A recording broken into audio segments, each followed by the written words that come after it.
ভুলে গেছো? না তো। খুব চুপচাপ যে। এটাই তো চেয়েছিলে। বলেছিলাম বুঝি। বুঝে নিলাম।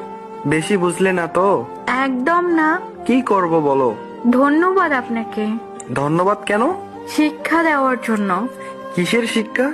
মানুষ কিভাবে চিনতে হয়, একা কিভাবে চলতে হয়, অতিরিক্ত বিশ্বাস না করা, ধোকা কিভাবে দিতে হয়। আর কিছু? না বলাই থাক। অবহেলা কি বেশি করেছি? একদমই না। ক্ষমা হয় না?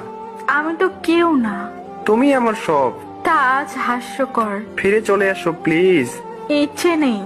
থাকতে পারো আমায় ছেড়ে? দিব্যি তো আছি। এ ভুল আর হবে না। সুযোগ দিতে চাই না। এভাবে বলতে পারলে? বাধ্য হলাম। তুমি আমায় বুঝলে না। চেষ্টা করি না আর। আগে তো সবাই বুঝতে। বোকা ছিলাম তো। তুমি না আমায় ভালোবাসো? ভাবলেও ঘৃণা হয়। আর কষ্ট দিও না। বেইমানের ক্ষমা হয় না। কাছে থাকতে মূল্য দিন। মানুষ একবার